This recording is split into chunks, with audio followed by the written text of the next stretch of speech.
faliana trany toboko kilasy toboko vavy no iarabanantsika mpanaraka ny fandarana tondresaka isaky ny alahady eto amin'ny TV Plus Madagasikara miarabanao ihany koa Abraham Razavy. Miarabanao sy Velana Mazava ary miarabantsika rehetra.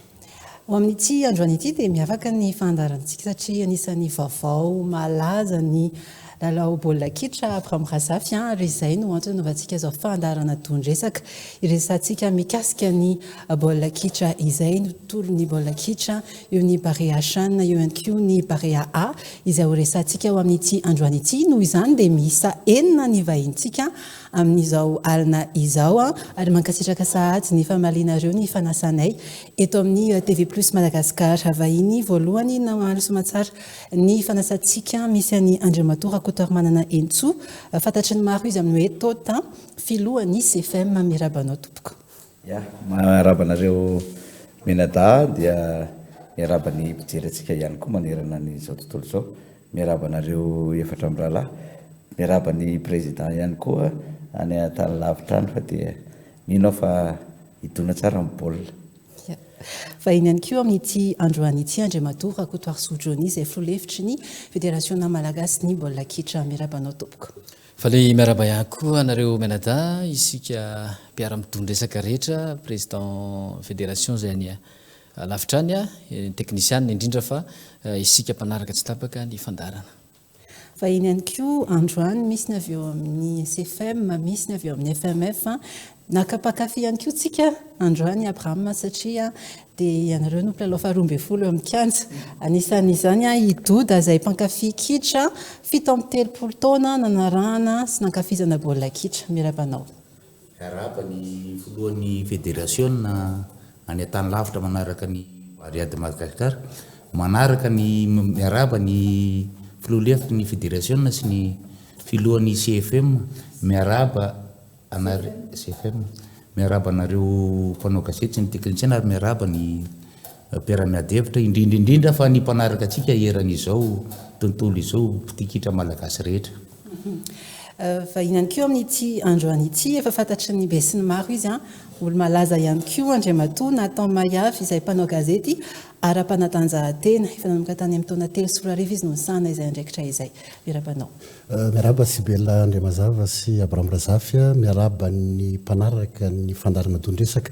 eto amin'ny TV Plus miaraba ihany koa ny filohalefitra ny fédération sy ny avy eo anivon'ny CFM ianareo mirahalahy izay mpitiany tisetry ny baolina kitra ty miaraba ny filohan'ny fédération malagasy ny taranja baolina kitra ihany koa izay any Maroc amin'izao fotoana izao araka nambarany filohan'ny CFM teo dia hidondresaka sika amin'ity resaka baolina kitra ny fanazavana eto.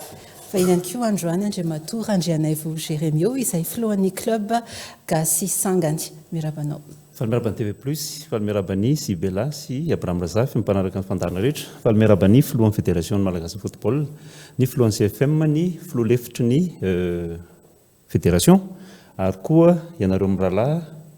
mpakafy baolina kitra ihany koa iaraka hitondresaka eto androany. Ny vahiny manaraka atsika ihany koa amin'izao alina izao ny filohan'ny Fédération Malagasy ny baolina kitra Andriamatoa Alfred Randriamanamsoa izay miditra mivantana avy any Maroc satria miatrika amin'ny fanjanany mondial itsika ny antoerana izy ireo amin'izao miarabanao président ary afaka maneho an'izay fiarabana izay amin'izao alina izao. Faly miaraba ny vahoaka malagasy rehetra tsy vaky volo mpitia baolina kitra na ny ao Madagasikara na ny any ivelany Ray Manontolo fa miaraba anareo Menada ihany koa izay mikarakara ny tondresaka fa miaraba ny namana rehetrarehetra ny président Ligue Nalamanga sady filohan'ny CFM eo ihany koa ny premier vice président Johnny namana ianareo telo mirahalahy izay tsy hoavahako angambany fa ao anatin'ny tontolon'ny baolina kitra dia miaraba antsika rehetrarehetra mino fa ho tombotsoa amin'ny baolina kitra no resakantsika eto androany. Miaraka sana izay fandraisana anjarantsika atao anatin'ny fandarana tondresaka ao an'ity androany ity izay sy Belana Andriamazava atao hoe tsy toy ny mahazatra ny fandarana ao an'ity androany ity izany hoe tsy ho débat contradictoire akory no hoentintsika atao anatin'ity satria samy mankafy an'izany baolina kitra izany samy mankafy ary samy manohana zany barea Madagasikara izany hitondra fanadihadiana isika, hitondra koa nyreo commentaire sy ireo mety hoe fanontaniana mety hipetraka sy mety ho apetraka atao anatin'izay taranja baolina kitra indrindra moa ny resaka fanomanana ny mondial 2024 teo ihany koa ny medaly volafotsy izay azon'ny Madagasikara nandritra n'izay tranona 2024 sy 2024 teo izay raha patsahevitsika kely fotsiny tao anatin'izay lalao farany nataon'ny Barea Madagasikara tamin'ny Tchad dia nandresy tamin'ny isa rono ohatra isika tamin'ny alakamisy lasa teo ary mbola andrasana rahampitso moa zany alatsinainy ny lalao famerenana amin'izay lalao fanomanana ny mondial 2024 izay larana faharoa misy any Madagasikara ary mbola voalohany Ghana ny larana voalohany moa tonga dia mahazo avy hatrany an'izay tapakila amin'ny mondial 2024 izay tomboko avy hatrany atao amin'ny namana natao mayavy misotranao manankesaina eto amin'ny TV Plus Madagasikara namanam-panao gazety ihany koa mety manahoana ny mety atao hoe heritsikatsika ao anatin'izay fanomanana an'izay mondial 2024 izay. Mondial 2024 ny resaka aty amin'ny atomboany aloha dia tokony alalaka ny lalana ho any amin'izay mondial 2024 izay raha ny kajikajy tokony ho atao. Ny antony voalohany dia io mondial amin'ny taona 2024 nametrahana ilay formule vaovao ho ansetry ny baolina kitra raha roa amin'ny telopolo mandray anjara dia miakatra 2020 izy amin'ny ity ndray mitoraka ity zany hoe fanambaranao teo ihany fa izay voalohany isaky ny vondrona dia mahazo tapakila mazava be ho any amin'ny izay fidiana ny amboara eran-tany izay. Madagasikara efa nahita angamba isika teo fa nanomboka tany amin'ny CHAN dia niarany miaina n'izany baolina kitra miabo teto Madagasikara zany isika satria manina moa ny baolina kitra miabo raha nijerena tamin'ny taona 2024 tsika tamin'ny CHAN dia larana fahatelo ny Barea Madagasikara taty amin'ny taona 2024 tsika no nandrombaka ny medaille volafotsy voalohany ho an'ny tantarany baolina kitra malagasy. Averiko ndray fa medaille volafotsy voalohany ao anatin'ny continent africain tao anatin'ny continent africain zay resahako zay fa raha ny succès-tsika aloha zany nanomboka tany amin'ny taona 2024 Madagasikara nanomboka hita teo teo anivo sehatra africain tsika nandrombaka ny tompon-dakany Afrika ho an'ny beach soccer tamin'izay taona 2024 izay nanomboka taona 2024 isika tafiakatra tany amin'ny dingany ny ampahefadalana tao anatin'ny CAN. 2024 isika tafiditra tao amin'ny larana fahatelo, 2024 isika tafiditra larana faharoa ary lojika ihany koa zany raha ohatra ka ho azo ny tapakila ho any amin'ny mondial noho izay efa baolina kitra miabo izay. Ny tenenako an'izay dia tsotra lalao telo sisa no tanterahany Madagasikara 13 ny isatsika 13 points isika ao anatin'ny vondrona misy any Madagasikara manana isa 12 i Ghana zany hoe raha mandresy isika amin'ireo lalao telo ireo dia azo isa 9 mazava be ny isa 9 ampiana 13 anana isa 12 isika ao anatin'izay rehetra izay. Ny mpifanarina nefa na mafy ary ny Black Star ny Ghana na ny kitana mainty ny Ghana efa misy afaka mifanandrina any amin'izao fotoana izao tsy nampozina angela iray vokatra omaly ny Tchad mitazona azy ray no ray na dia efa tany amin'ny fahasivam-baropolo mihitsy raha ny fanasalana nisa ho an'ny Tchadiana dia efa zava-dehibe izay. Komoro eritreretin'ny rehetra amin'izao fa miakatra ihany koa malina koa nefa izy dia resiny Mali tamin'isa telo ny ohatra be izao ao anatiny zany hoe boribory ny baolina noho izay baolina boribory zay ny afahako ny teny aminareo fa miabo ny baolina kitra malagasy amin'izao fotoana izao ary tokony raha ny statistika andresahany Nathan teo président zay aloha zany statistique fa concrètement réellement nany hoe ny tena zava-misy marina tena izay ve ny zavatra iainana sy ny mety ho fanomanana manao anay koa. Ya ny mahafinaritra aloha dia ny hoe taorianan'ireny fitondran'ny Barea zandriny ny tranona reny ilay medaly volafotsy ho an'ny Madagasikara dia ao ilay hafanampo ho an'ilay zokoniko ary tazantsika zany tamin'ny lalao izay nataony zareo maly hoe tena nanome ny maximum avy any aminy ireo ekipa izay nilalao tamin'ny lakamisy ny eonantsika tamin'ny zareo Centrafrika moa zany. Ny zavatra misy dia zao na tiana na tsy tiana ny firenena rehetra fandray anjarao dia samy te hanao mondial avokoa fa itsika zany amin'izao fotoana zao anisany manana heritsika ary manana chance tsika andeha aka ny tapakila sy andrombaka ny tapakila ho any amin'izany mondial zany izay ataoko koa hoe mbola tsy nisy ihany koa tao anatin'ny hatramin'izay nazao Madagasikara fahaleovan-tena mbola tsy nisy Madagasikara nandray anjara tamin'ny fidinany amboara maneran-tany zany fa io moa dia miainga amin'ny fikarakarana tsisy olona naray aza iamboka iteny hoe izahay na vitan'io na zahay na tonga n'izao vokatra izao fa ny fiara-miasan'ny rehetrarehetra miainga avy any amin'ny ratsa mangaika ny rafitra izay mipetraka ao anatin'izany ny section ao anatin'izany ny club moa zany voalohany indrindra club no mapetraka ny siny fédération dia ny club tsisy ny fédération raha tsisy ny club aloha zany voalohany indrindra dia mandeha amin'izay ny ratsa mangaika ny section ny ligue ka eo indrindra no asitsika resaka zany hoe ohatra ny ahoana marina ny fomba fiara-miasantsika amin'ireo club ireo mba hananatsika indray tany ketsa vaovao andeha zao ty ny taonan'ny tranina teo fa reo zoeran'ny tranina zay milalao amin'izao fotoana ireo mety vitsy amin'ireo indray sisa no hitantsika ny amin'ny tranina manaraka amin'ny 2027 donc le fikarakarana le tany ketsa n'le baolina kitra zany ny tena mila jerentsika ary jerena lalina ao anatin'izay fitantanana baolina kitra izay zay mihitsy ny tiako antaninan'ny président tao teo anatin'izay hoe fanomanana na miverina kelitsika tamin'ireo chanina reo ary tamparea chanina farany teo ianao zay anisan'ny nanaraka ny ekipa tany any koa nandritra ny iray volana inona no azonao lazaina hoe natonga zay hoe fahombiazan'ny ekipa izay tao anatin'ity parea chanina ity hiditra mandala ihany koa tsika ia ny angamany anankiray voalohany hoe tena tonga dia ilazako anareo hoe ny fahombiazana ny firaisan-kina ny firaisan-kina tao anatin'ilay groupe mihitsy zay zany ny tena hitako hoe force tamin'iny chanina iny betsaka ny fédération tatana teo betsaka ny filohana fédération tatana teo samy te hanao daholo fa za tsy teny amin'le misy chance koa io ary samy nanao fa manao amin'ny fo tsy hoe eo président dia midoka anazy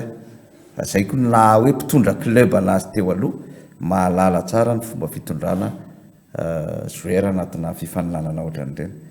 tsy vitavita fotsiny hoe zao na zao na zao fa misy firaisa-tsaina dia firaisa-po ao anatin'le izy tonga le fotoana efa imbetsaka tsika nanao président na fédération mafy be daholo ny teo fa zao zany tsika tonga amin'le hoe nitondra n'le izy niakatra ary lala mazava io ianao rehefa resy foana zay na any amin'ny championnat dia na ekipa farany tsy mahay ary maharesy anao ihany foana fa zao anao zany ny anatin'ny lohan'ny malagasy mandresy za miombokevitra amin'ny natan hoe tsy am'ty tsika tena mety lasa amin'io fa afantoka tanteraka any amin'io edivantsika anao mondial io indray ny fosiny saina ary ny firaisan-kina rehetra lasa io zay ngamany hoe fa ny hoe ny ady hevitra aty ambany hoe inona natao samy nanao daholo samy nanao daholo fa fomba nentina nitondrana ny ekipa pirenena tsy vita moramora tsika zao mahita fotsiny hoe zao fa nefany ho fiovana goavana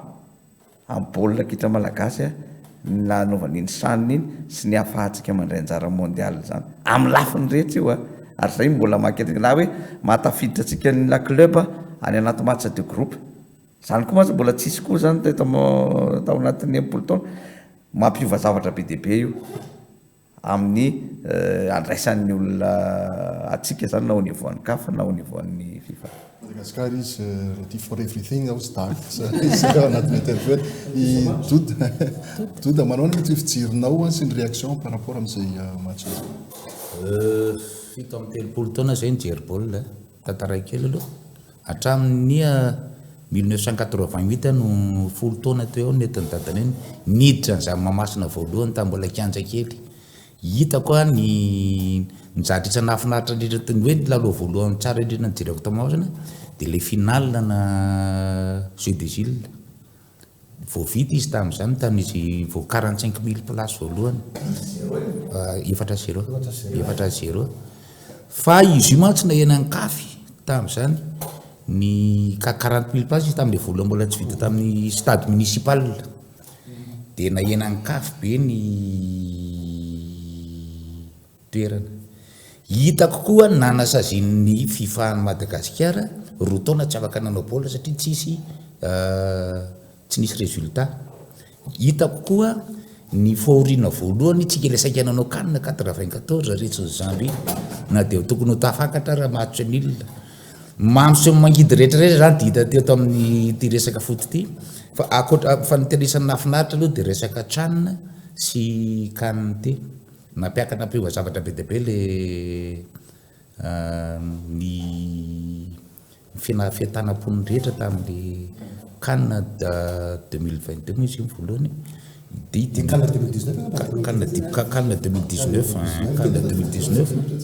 canne 2019 dia teo indray nandalo tany hay kely tsika fa ny sanina ny tena hitako tena nampiakatra be na ny côte ny Madagasikara amin'ny resaka foot eran'ny Afrika izay tena malaza kosa aloha mahafinaritra ary vita zany hoe firenena iray hoe larana fahatelo anao tamin'ny 3 taona lasa 2 taona lasa dia nanao lalao famaranana tena manana an'le atao hoe lasa régulier zany tsika na tafiditra tsara ao anatin'le baolina ka resaka mondial fikarana mondial zara nga matoky aloha amin'ity matoky mampijery baolina lahatra amin'izay matoky raha ny afanapon'le mpilalao sy ianareo mpitatana engany eka hijanona eo foana tsika le fiakarana na ny fiaraha-mietany rehetra zany mba ho tanjona makany amin'ny mondial. Fotoantsika nandalo désert kely ny olona niopintsika tamin'izany fotoana zany torahana vato indray taty ariana anatin'ny baolina tao somary manao analizy kely amin'ilay groupe misy atsika zany 13 points tsika zao raha oharina amin'ny Mali Comore samy 12 points io zany misy an'ilay hoe onde positive miabo eto Madagasikara zao ary io 2025 io mety tsy miveriny indrotsony io ny 13e joueur moa zany dia inspecte manentana antsika malagasy rehetra angaviana tompoko amin'ity indray mitoraka ity hitovy fanahy fitiavana ara-po alana mihitsy ny amboambo rehetrarehetra fa andao tsika anohana ny ekipantsika izay aka meilleur deuxième hiditra amin'ny mondial zany hoe ny azo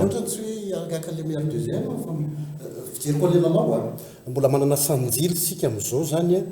atongavana voalohany raha ohatra kanaka tsy maka point eo amin'le différence de but encaissé mantsy mampatahotra amin'io satria mety ihany no hitsarana antsika par rapport amin'ny Ghana ka zay mahatonga andamin'ny teniteny hoe tonga dia alaina daholo le isa sivy aloha zay mifaniritsika zay mifanirina zay le isa sivy tonga dia alaina voalohany io efa miabo le baolina kitra efa miakatra tsika tena marina zay io ny baolina kitra akoatra ny fahaizana misy ihany koa ny sansy aloha misy sanjily io zany tsy afaka hiteny ninina reo fa ny sanjila koa ao anatin'io i président totany teniteny hoe misy vetivety kely tapaky vetivety kely fotsiny apiditra fotsiny hoe be da be ny président ny sehoenjana teo amin'ny fédération zay tena nanao fa tsy tonga lavitra tena enjana fa tena vitanao le chance atsika nandeha zao le 2019 dia tamin'le canne zay rehefa miakatra foana tsika za zany aloha zany analyzy amin'ilay hoe mitaiza tanora mbola atao hoe baolina pokotany azo lazaina an'izay tsy mampaninona mihitsy teo tsika tamin'le canne deuxième place tsika za tena sûr fa amin'ny manaraka 2025 moa zany manaraka azotsika io ohatray zany ny logique miabo fa tsika mantsara vao tonga dia hiteny fotsiny hoe tsy maintsy azotsika le première place dia mety isy déçu indray malagasy fa io nareo fa be amboambo fa aloha tena hoe atao zay atafidirana réaliste c'est ça iso iny fa tena manao compte de point zany hoe engany Ghana tsy andeha mafy loatra dia malisy Comore aloha sur fa tsy président Alfred Maizalaino maheno antsika rehetrarehetra hitako mahafinaritra ilay ady hevitra ao anatin'ny baolina kitra ary hitantsika ny fisongadina ny baolina kitra amin'izao fotoana izao eto am-piandohana dia isaorako manokana Andriamatoa Filoha satria fantatsika fa ny baolina kitra no mahomby dia anisany aloha ny filoham-pirenena izay hitantsika fa miditra foana ao anatin'ny vestiaire manampy an'ireo joueur ireo. Soraka ihany koa ny avy eo amin'ny CFM izay taritin'ny président Tota ny club rehetra satria ny mifampiaza ny baolina kitra dia avy amin'ireo club fa indrindrandrindra ny ligue sy ny section izay any ambany ravinahitra any dia isorana manokana satria fitezana. Zay ilay lazaiko mandrakariva fony voalany hoe tsy misy baolina kitra mandeha amina sansaky sendrasendra zany fa mila fanomanana ny baolina kitra, mila manomana avy any amin'ny bazy dia rehefa tsara amin'ny bazy dia miakatra foana ireo zokony dia manomana foana ny zandriny. Zay ilay baolina kitra politika izay apetrakitsika amin'izao fotoana izao ary hitako ianareo rehetra fa ao anatin'ny fitiavana amin'ny baolina kitra fampandrosoana ny baolina kitra. Bariasanina no resahantsika angamba n'ilay Bariasanina teo io moa président Tota, io moa ny vice-président numéro 1 ao anatin'ny fédération malagasy football izay niaraka tamin'ny tena tany Kenya sy Tanzania izay nahita fa rehefa misy fiarahana, misy fikatohan-doha izany hoe miaraka mikôndoha na ny entraîneur na ny joueur efa zokiny na ihany koa ny président club miaraka amin'ny président fédération dia ireny vokatra azontsika izany hoe fitambaran'ny fikônan-doha miaraka amin'ny coach ireny fa tsy olom-bitsy ary tsy afaka miseho zany président fédération dia aleo zarery ny hitondra an'ilay baolina fa zay ilay fiteniko mandrakariva hoe fiarahan'ny rehetrarehetra ao anatin'ilay fikônan-doha no mahatonga ny baolina kitra mandroso tahaka izao. Anisany ihany koa ny ataontsika hoe ny baolina ankehitriny izay lalaovina omaly moa hitantsika fa nisy fiadanam-po be hafa mihitsy ilay rythme atao anatin'ny vestiaire sy talohan'ny vestiaire atao anatin'ilay joueur na ny expatrié na ireo joueur izay avy any Madagasikara. Hitantsika fa tena misy firaisan-tsaina ary na eny ambony terrain na any amin'ny toerana rehetra izay andehanana dia tena ao mihitsy ny firaisan-tsaina. Zay ilay firaisan-tsaina teneniko mandrakariva ao anatin'ny baolina kitra hoe mila miray saina tsika. Tsy azo atao ilay hoe vao misy resy kely ny baolina kitra ndray andro dia hoe mialà ny président fédération, mialà rehetra, reo ve tsy mihenatra, ilay izy misy préparation fa tsy azo atao hoe androany ihany. Zay azo atao zany misarika an'ireny olona ireny androany hoe mba aleo ovaina amin'izay ilay fomba fijerinareo aleo miaraka tsika mitondra an'ilay baolina kitra mba homeva solution zay. Raha ohatra ka sendra tsy any Madagasikara ny tenako fa tafavoaka any ivelany alefaso lettre dia ataovy eo amin'ny fédération fa vakianay ao anatin'ny comité exécutif mba ahafahantsika manatsara ny baolina kitra hatrany. Misy ny sasany indraindray ilay anabaviko any ivelany any Paris iny miteny mialà Alfred fa tsy mahay ninina. Rehefa kelikely indray izao izy zao tsy miteny intsony satria hitany hoe tena miasa be ilay président fédération miaraka amin'ireo namako rehetrarehetra. Tiako izay fa io moa zavatra anankiray izay tsy maintsy mandalo amin'ny olombelona ny fandalovana tahaka izay fa mila hitsikosana satria baolina kitra ilay resaka dia mila rahantsika rehetrarehetra. Zay ilay filazako mandrakariva foana ihany koa hoe misokatra ny varavarana ny fédération mba ahafahantsika mandray an'ny lesona. Raha tsaroantsika angamba ilay fiteniko tamin'ny za voalany tamin'ny taona 2023 dia nilaza teo ivelany tamin'ny mpanao gazety hoe ny sanina zany efa aty apaozintsika, zany kanina zany efa apaozintsika zany fa andao tsika hanomana mondial. Dia hitanareo fa mizotra amin'ny atsakany sy ny andavany ary nolazaiko tamin'ny joueur rehetra sy ny staff ny coach Corentin fa hoe tsika tsy manana droit à l'erreur par rapport amin'ny match rehetra anankitelo ireo fa tsy maintsy mandresy tsika ary tsy maintsy atika ataontsika izay andresena an'ireo na any amin'ny taniny ara no ilalaovantsika. Zay no zavatra anankiray izay tiako hisarihana amintsika hoe manana zavatra ngezabe tsika hatrehana dia andao hiara-iasa, andao hifanohana, hifanampy ho an'ny baolina kitra. Zay moa zany a voatoraka vato foana tsy voatery ny président ny FMF rery fa na ny mpanazatra ary rehefa tsy mandeha io pôly io zay ny lazaiko tany amboalohany teo hoe olona ny obiobianantsika tany amin'ny taona 2024 ny torahambato taty aoriana satria tsy teo zay vokatra izay misy ifandraisany amin'le chance ave moa tsy dia fantatro loatra aloha hoe tena mino an'izay chance zay hoe tsika fa eo zay herim-po ananany tsirairay zay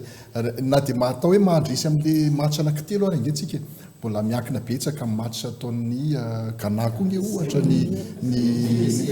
hoe tena réaliste avetsika zay hoe netina tonga atsika hoe nanenjika baolina mampiditra baolina foana na dia fa maina baolina be dia be tsika tena maro Nathan asa président natany teo hoe tsisy nanapohan'izany a Tchad anao sala amin'ny Ghana zany zay ne baolina tadidia tsara fa tamin'le tranona resy aloha tsika sala aloha dia resy fa tsy maintsy nandresy indroa fa raha vao sahala fotsiny zany na resy a dia efa sarotra zany hoe nanana pression be zany tsika nanao an'le match Burkina Faso nefa ny anaovana le Centrafrique ny anaovana samy mbola manana herintsika daholo hiady an'le larana faharoa fa Tanzania zany efa afaka efa mieritreritra ianao zany hoe tsy possible fa tsisy an'izany tsy possible zany mbola raha mbola io le chiffre zao io dia aleo tsy mieritreritra an'le tsy manao zay zany le toetsaina tiako hoentina fa aleo mieritreritra foana an'le hoe tsy maintsy manao tsika fa dia vitantsika eo ny adiny Ghana amin'le izy mety ho resiny zavo zao mbola manao amin'ny Ghana mbola be dia be mety ho aresy dia miakatra tsika amin'izay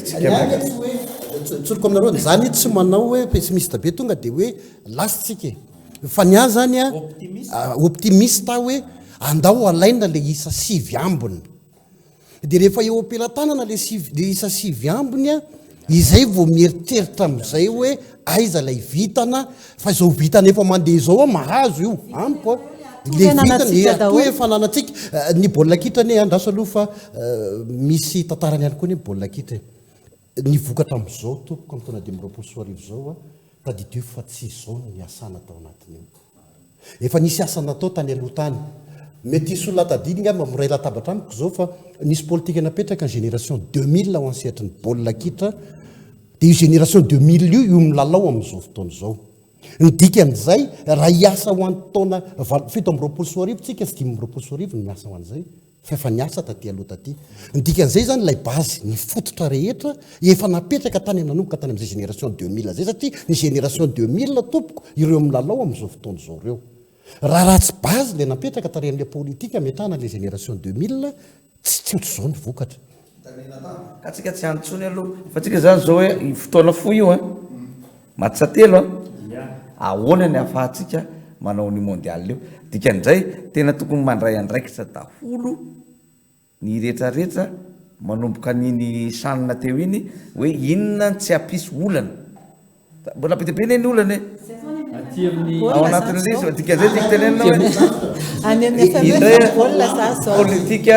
aty amin'ny base hoe mbola politika ataontsika après fa itya matsatelo ahoana ny anaovantsika amin'ny matsatelo io zavatra tsara inona ny ampatsara condition any zavatra rehetrarehetra tokony ho tanterahana aizany mbola mety misy zoera tokony mbola ho alaina ve i-renforcer atsika any rehetrarehetra hiditra amin'izay misy amatsy misy zoera tokony allo velantsika nazava ry président vice président ny FMF momba zay tsara ho fantaritsika aloha dia ny baolina kitra tout est possible tsisy zavatra tsy possible zany a fa miankina amin'le fitantanana sy fifankatiavana sy fifamemezam-po sy firaisan-tsaina ao anatiny araka ny filazan'ny président teo miresaka tsika an'izay zavatra zay fandresena hitantsika hoe io fa ny ao ambadika io be da be ny zavatra mifampiankina misy ny ao amin'ny tale teknika ny fédération asa zay tsy dia misy mahita loatra zany a teo zao a mijerytsika hiakatra final ny Bariatsan fa ilay tale teknika ny ato amin'ny direction technique ny fédération a tsy afaka nandeha tany fa efa mikarakara sady an'ilay a U17 hitandrano zany le fitiavana zany hoe tsisy mahita zany asa be da be travail ataon'ny équipe technique zany a fa ny specta mahita an'le hoe mety le izy ka eo any amin'le préparation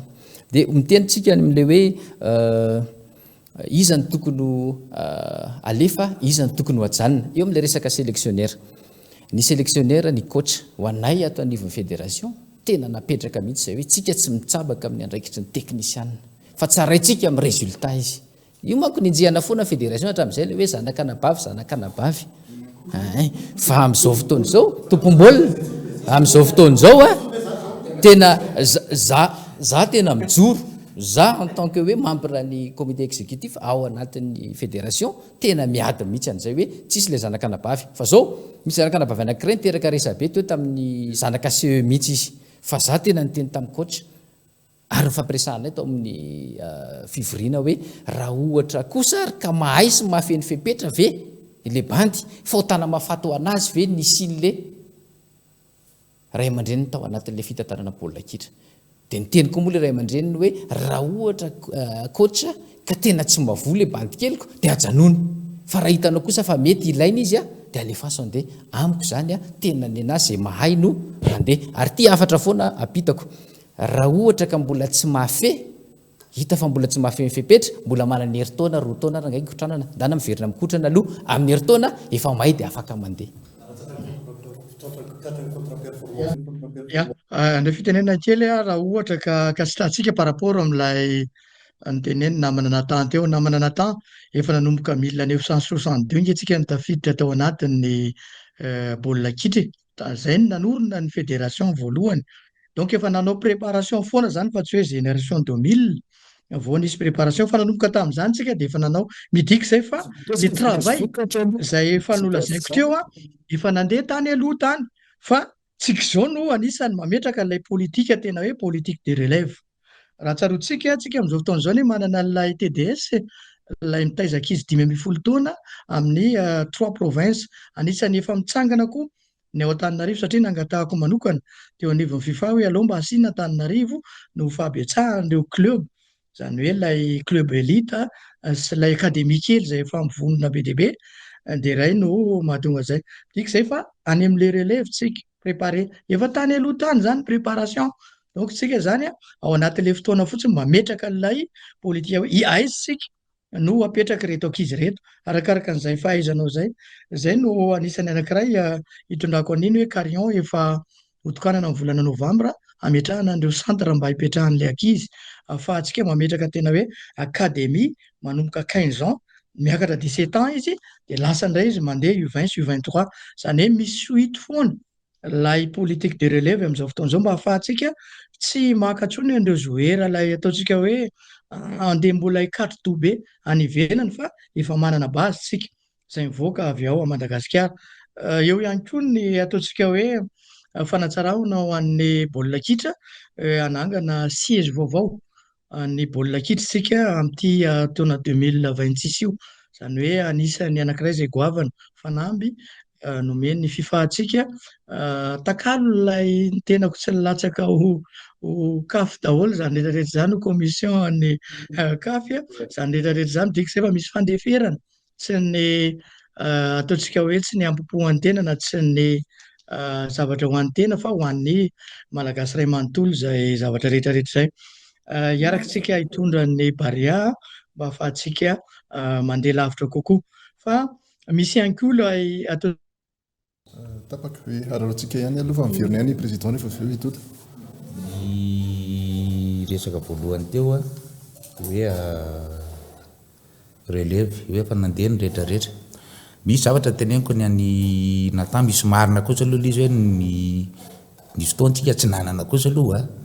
mialatsika fa dia tena nampiady goakantitra ekeny rehetrarehetra zany tsy nanana relève firy ny club malagasy nareo tao amin'ny anina mbola fatinao tompona club andreo nao président resako ato vitsivitsy nareo no nanana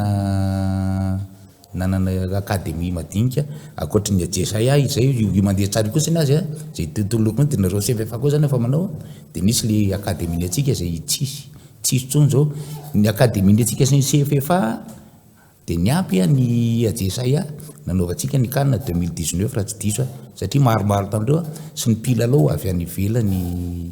voatery sika raha nitrandraka tany ivelany tonga dia tsorony naturalisé no gasy na dia tsy gasy arany mba hiaro ny voninahim-pirenena tsory ny zavany izy zany a dia na zay natonga resabe moa hatreto hoe expat locaux mbola resaka mandrakitiany androany io za manokana dia nivohy ny kitra malagasy ho an'ny tanora malagasy misy ny expat fa vitsivitsy fa football de jeune zany ny tena hatramin'izay io aresa be raiky za na miady hevitra na anaty Facebook na eny amin'ny arabe na eny anaty zay gasy any aloha football gasy a sport étude hatramin'ny voalohany hatramin'ny farany a no an'ny club zany mbola resana raha ve amboary ny ohatra satria hoe ohatra mpitatan'orinasy mantsy matetika ny tena na société no hatramin'ny foty hatramin'izay a na nataon'ireo boaty zay filaza azy no mikarakara foty dia nitsopotsopona tany amin'ny bolipokotany avant ny 90 zany avant 2000 mihitsy arany hatrany bolipokotany no nijerevany entraîneur national ny ampidiny club dia zay club zay équipe nationale zao izy tia dia hitantsika nefa izy lasa dans des si be le vokatra misy fotoana nandalo tany tsitsy ninina io tsy baolina gasy anatraziny fifaharoa-taona angambany izay raha tsy diso dia zao izy zay nilana an'le base zay ny tenen'ny vice président hoe tsara io manaraka indray a le resaka foto-drafitrasa aiza hoe zany zao nikanja reo baolina anakitery moa aiza ny atao tena fangatahana izy resaka nikanja homologué le lalao anankitelo reo a aiza daholo ny atao raha ny tokony izy zany dia mandray lalao firy zany tsy tadidiko indray lalao firy tsika amin'ny Tchad a am'izao zany a lay fionana amin'ny Tchad amin'ny latsinainy sisantsika ny mandray fa ny aoriana raha ny tokony ho izy fa ny aorian'izay sika manafika avokoa tenena zany hoe eo amamasina any Maroc io baolina io ny atonga dia teneniko zay misy impact ve zay tsy afahantsika mandray an'le baolina eto toeran'izay tsakanintsy satria mpilalao faharoa ambin'ny folo tsy mijery baolina doda roa taona sy tapany zay tsy mijery baolina tao Mahamasina dia lazaiko fa tany razako faharoa rehefa mijery baolina satria tsika koa tokony hanana mbola hitantarany iny rehefa avy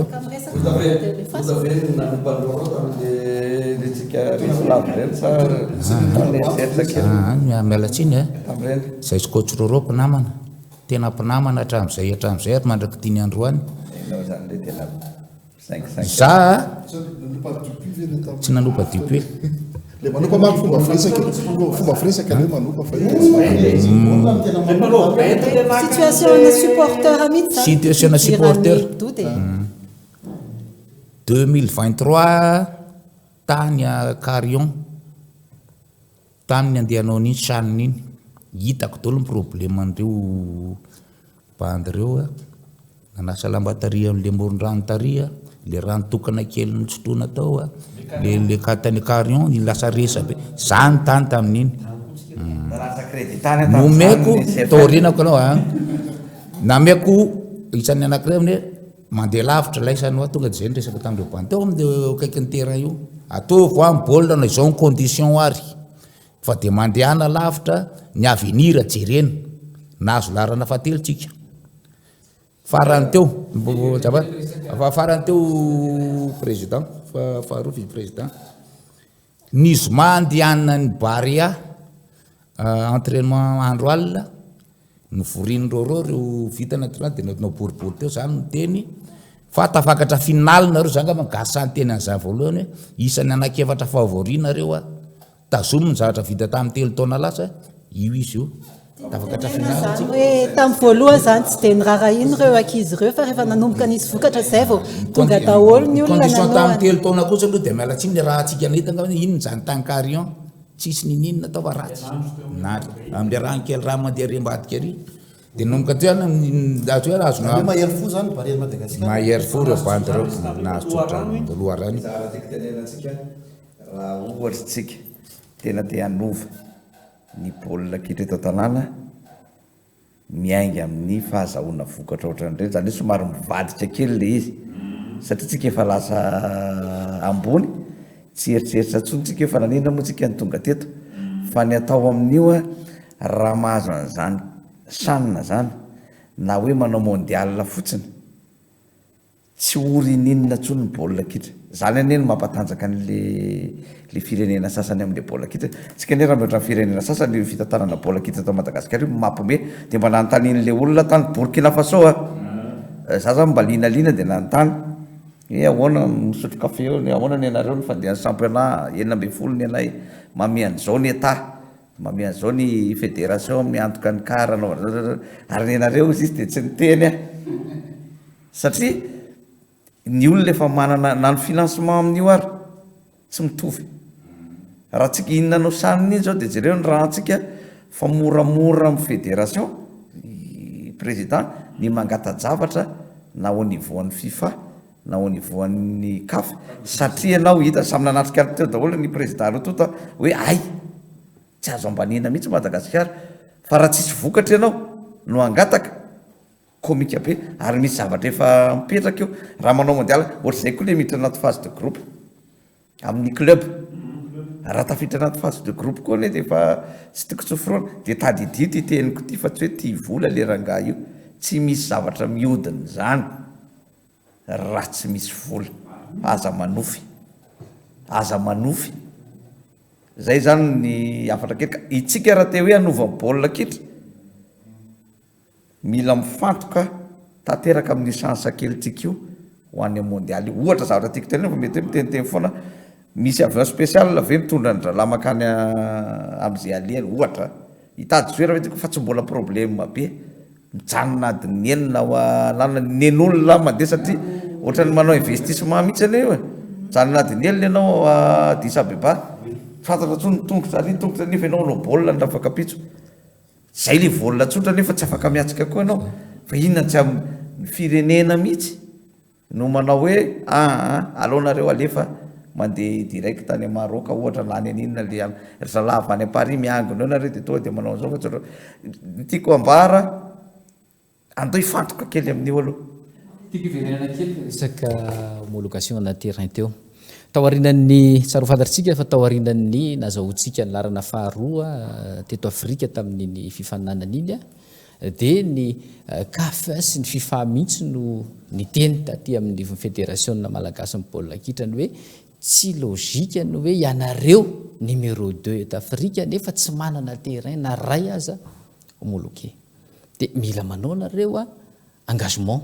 hoe io terrain io dia homologué amin'ny fotoana ohatran'izao fa niriko momba nisy avy ao ministèren'ny fanatanjahantena niaraka tamintsika teto fa saingy tsy tratranjo sa tsy amory zareo dia izahantsika ho resana leto dia olana manko dia zao rehefa miresaka terrain tsika sy miresaka baolina kitra dia ny fédération foana no voatorabato fédération foana no voatorabato fa ny tena marina rehefa miakatra io baolina kitra io amin'ny certain niveau anankiray dia lasa raha-pirenena raha-panjakana mihitsy io ka misy andraikitra goavana be zany ao anatin'io raisiny fanjakana isorana izy nanao nanome an'ireny villa nanome fitaovana tsy nanome valobo fa baoritra mihitsy koa nomeny filohan'ny république efa tafiditra koa zany fanjakana am'izao efa tena engagé koa izy ao anatin'izay hoe lasitsika tia tsy mipoditsony dia manapa-kinana tonga dia hoe iorganiser urne azadino fa ny fédération malagasy ny baolina kitra koa dia mieritreritra foana nireo joueur reo amin'ny akapobeany reo joueur milalao any anatina club reo tsy avy amina fianakaviana manan-katao dia tsy maintsy mba mieritreritra zany izay fédération hoe atraiza le prime mba vitanay atraiza le prime mba vitanay ho an'ireo aloha mbola resantsika amin'ny président rehefa avy eo atraiza mba prime vitatsika so dia mba fotoanany koa zao mba hanaovan'ny tsirairay isam-batan'olona tsy paipaika ho an'ireo joueur reo fa tsy hoe olalaova fédération koa na ho tatan'ny fédération le urne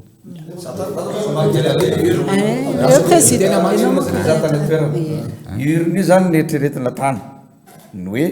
ahoana ny fomba imotivena motivation pro fédération na nyteny tao anaty alina fa na iny prize monnaie iny zavatra hafa mihitsy ny azony joueur raha azo le amboary azonareo io joueur gasy reo fantatra ny fitezanan'ireo fa reo mandaka poto akoatra ny fitedavany ny ambom-pirenena fa arakaraky ny motivenao anazy no tena voamaika ao anatina 90 minutes ianao no lasa milliardaire olo ty zay 10 taona zay nitady vola mbola tsy na milliardaire fa ilaisany ao anatina 90 minitra zany ane anisana lazara fa teo amin'le resaka urina nieritreretina tam'le fa anatin'ireny kosa zao vao mivaly fa raha vola lany resaka urina tiako resana hoe io le urina de hoe namena ny zalahy tsy niraisinay akory tsy niraisin'ny fédération akory fa tonga de nomena andralahy ry zalahy raha misy avaty tonga vola avany a hoe iny mba misy vola avany amin'ny aniny ataontsika hoe $1000 de tonga de mikolokonana ny efitrano daky zany zara indry zalahy le izy na $5 ary na $10 ary efa orakoraka be tiako tenena anareo rehefa nieritreritra ny motiva fa sarotra ny ny aina tany zay niderako an'le président ty cartany président vetivety ny extra alefa samy mitondra zoera ohatran'io fa tsy ohatra ny kipampirenena tonga de eo volany any an-dafo tsisy tenena aloha avy any aloha sy be lafa rehefa aveny ianao peko misaofy ny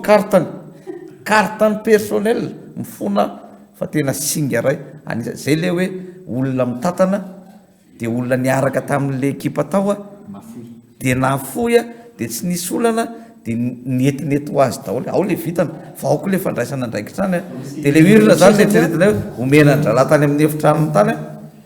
za zany tezitra tamin'ny présidence nday satria Facebook ve ny enonao de hoe ajanona indray le izy tsy hoe oentina mondany andorany fotsiny le izy ka inona nomezana ty voateakely hoe vola de lava be ohatrany ty hitodika kely amin'le mpanao Facebook mihitsy satria zao le tam'le matsatsika tamin'ny eritreretra hoe ny olo ratsy foana no eritreretinao resahany ye laisany eo amin'ny Facebook reo tam'le matsa tamin'ny Maroc misy eo amin'ny 20% eo zany reo le malagasy ataoko hoe tena mpamadika satria efa tena miady final ve aty amin'ny Tchad tamin'ny Maroc de tsy menatra mihitsy amin'ny teny hoe atany Kenya azafady le niatsika ny fandona tamin'ny Maroc de misy maka marocanina de miamboambo manao direct mihitsy hoe nenay vola ihany eo zany le toetsaina satria ny fiainana tsy hoe baolina ihany mety hoe misy ampy zareo fotsiny izy fa sainy gainy vola iny mahavitanao madapatapitsiny hainao nefa le moral an'le fianakaviana ny mpitondra mpitantana club ny any amin'ny fédération misy izay le hoe mitondra onde négative rehefa hoe ray aloha de ray de tsy hoe resaka an'le villa nefa resahana ihany reny zany raha oharina isorana amin'ny président iny aloha resaka baolina ny resaka tonga de tena mitovy mihitsy ny longueur d'onde raha oharina amin'ny eo anivon'izao tontolo zao ane tsy resaka mondial tsika fa nataontsika hoe coupe d'Afrique fotsiny hoe Cannes ny any Amerika misy ny euro kely eny reny za raha mieritreritra hoe raha zahadaladala ty ny hoe tena mitondra zany de ozy hoe veo hitra isaka ny baolina maty satria resaka atony le izy mila coach psychologique zany tsika amiko aloha tsy ampy reny satria minimum tena mila vola le izy ka io eritreretinao hoe humblement hoe ianao mitatana boaty kely blitika kely fa ny personnel anao 10-10 ane raha vao misy tamin'ny crise sanitaire reny de miala izy maika zavatra goavana be ny baolina kitra favorisé coco par rapport am'ireo marina fa miberan'ireo le nanao pétanque tena marina fa misy mivoy le izy hoe fa maninona ny tsy mena amin'ny mpanao pétanque fa tsy mitovy zany ny foot zany eran-tany lapel moa ny antsona anazy iny sport roi zay tsy mitovy mihitsy na ny rugby zany raha be pakafé ta Madagasikara fa tsy raha champion amin'ny rugby eran-tany tsika tsy hitovy mihitsy amin'ny azahoantsika ny manao mondial leo anazy le aty tsika zao champion amin'ny robotique nefa zany ny teny dadanay de hoe raha lehilahy alany tsy de baolina de mety sarim-bavy ala zay ngamba malaza anazy resaka villa itovizako amin'ny président Jérémie leny nety le motivation fa hatray zany no hoe izy 20 lavy 30 moa nefa ny staff technique de aiza zany ny tokony hatramin'le tokony hitarina lavidavitra le izy hatramin'ny tany any qualification rehetrarehetra sy hatramin'ny présélection farany tokony azo iny zany traitement anankiray tsy andriso hoe tsy hainao namono baolina tany amin'ny any tokony tena raisiny zay satria niarana tsy emboka koso hatramin'ny atapy hatramin'ny premier tour de arananao baoly fa efa tranona ny anaran'ireny na division éliminatoire reny ambony faharoa hiditra ato amin'ny viana tamin'ny resaka toloha lasa varindrina tsika ve tsy manana fa-tsy mamasina tsika ohatra manana terrain anankiray tsaratsara ny barika dimy ohatra ny jerena fotsiny ve barika dimy ray a efa nanaovana baoly io Samedi tout est président afaka valinao ihany koa zay resaka homologation ny terrain zay manana terrain afitsika mijery ihany koa ny mpamandraka fa ohatra misy terrain tsy tsara loatra noho ny terrain tsika nefa mahazo an'izay homologation zay président. Eo amin'ilay prize Nico. Hitantsika tokoa ny tamin'ny farany teo fa raha tamin'ilay fety nandraisana ilay bariasanina tamin'ny alahady arivotsika dia nahita fa efa maintso tovy tantana maintso daholo ilay bozaka rehetra izany hoe ilay eny ambony zany efa manomboka tsika efa mihatsara fa ilay fakany kely eo ambany sisa no andrasantsika azo an'ilay posy izay ilaintsika amin'ny homologation dia mino fa angamba ny andisy 30 jours na farany betsaka dia tokony ho avy aty indray ny kafy mba hijery an'io ary efa fanantenantsika moa no hoe mba azo amin'izay satria ny zavatra tsapa aloha dia hitantsika fa hoe ny nahatonga ilay somary nitarazoka kely teo dia noho ny tsy fananantsika ilay machine ilay scarificateur sy ilay tondeuse professionnelle izany hoe ireo machine miisa 6 eo dia efa tonga daholo ray sisa any an-dalana any izany hoe efa fanatsarana goavana be ho antsika malagasy satria raha tsy nanana an'ireo tsika dia tsy afaka nanana zavatra tsara tsy afaka nikolokolo an'io bozaka io fa ireo machine ireo dia tena afaka mihitsy manao an'ilay ohatran'ireny any ivelany ireny ny any ivelany ary moa ataontsika hoe standard satria ilay bozaka raha nahitsika zao tany Kenya dia malefaka kely ilay bozaka tsy mitovy amin'ny bozaka tany Tanzania izany hoe misy différence kely izany ilay bozaka maneran-tany tsy mitovy amin'ilay bozaka nilalaovanao Malta aty Maroc samy manana ny anazy fa ny tondeuse izay nafarantsika io na taratara kely azy tena namboarina manokana mihitsy izany hoe ilay moule iny tena namboarina mihitsy hoe havita manapaka ilay bozaka mafimafy izay hitantsika teo izany hoe izay no nahatonga anazy tara kely ilay bozaka fa anisany anankiray izay hoe mahatsara anazy izay fanatsarana ny antsika izay amin'ny resaka machine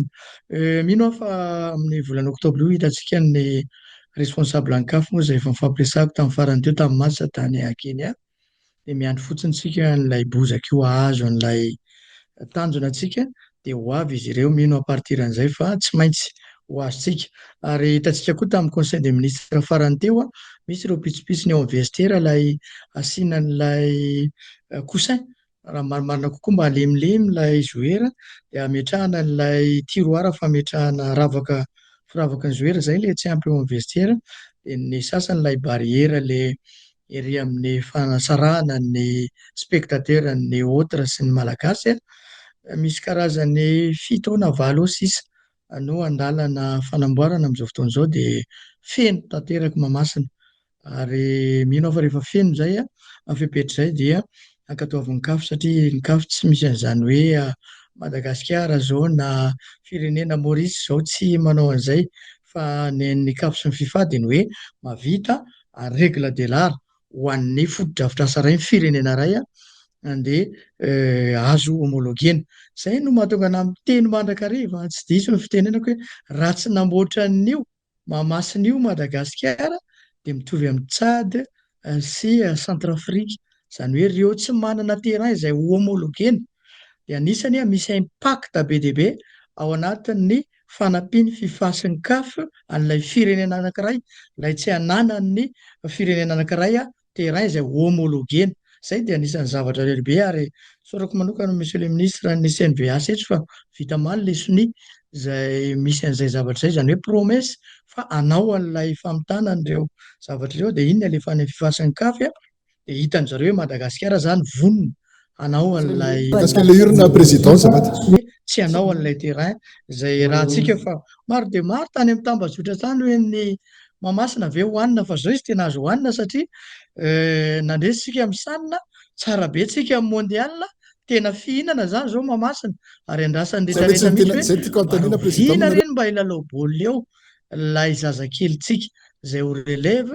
solofitimbin'ny ala satria mba faly izy ireo ilalao ao na le bary asanina ara tena te ilalao ao na le bary a coupe du monde zay nitaraina mihitsy ry zareo président mba ataovy aingana le terraintsika fa raha lalao tany zao tsika mety plus que ça ny vokatra azotsika zany hoe tena ilaitsika zany azo hoaniny io mamasina io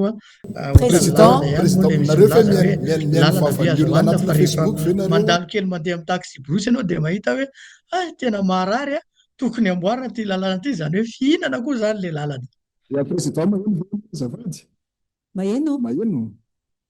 maheno tsara ny fantaniko président hoe nareo hoe mihaino vavany olona anatina Facebook fa mihaino amin'ny président eny zao inefatra amin'ny teny vavany olona anaty Facebook foana valin'ny président eto anatin'ity resaka urina ny resantsika teo farany teo nazo fanakanana mavaivay zao nareo ohatra tao anatin'ireny bazenareo amina resaka olona ny anatina Facebook ve ny action anareo momba n'le inona moa zay raha tsy mahadiso fa tapatapaka kely sao de afaka miteny Sibela transparente présidente tiraka resabe ay efa ndraisiko note mihitsy le izy zavatra ataontsika hoe zavatra ataontsika hoe rehefa mandray décision fédération de fédération matitra ao anatin'ny fandraisana décision fa kosany ao anatin'izay rehetrarehetra zay ny fédération amin'izao fotoana zao tsy le fédération aloha tsy tena zay angamba fa lasa manjary ohatran'ny ny fanometsiny tsy lay nieritreretinareo tsony fefa le nieritreretinareo amin'izay zao fédération amin'izao fotoana zao zany hoe le fédération tsy aka amin'ny fananany malagasy fa fédération ampisonitra ny baolina kitra eto Madagasikara zay ny tanjonay ao anatin'ny fédération amin'izao fotoana zao raha nametraka an'iny zay de hoe aleo mba hiparticiper le malagasy satria le malagasy tsy manao Facebook miteny tonga aty aminay hoe président inona mba afaka hanampiana ianareo fa zay ny tsy manana Facebook andresena lahatra ny olona zay tsy manana fa le finiavanay no hoentinay hanampiana le baria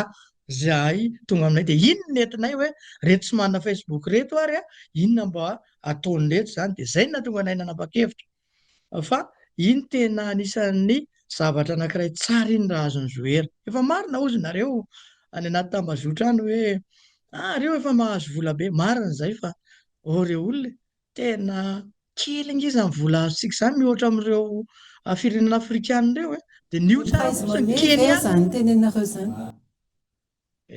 prese monnaie na le vola hoe omeny rehetra n'ireo joueur atsika reo Kenya tadio tsara fotsiny fa any amin'ny $60,000 par joueur no nitambazany Kenya raha ohatra ka tafiditra demi-finale izy tadio zany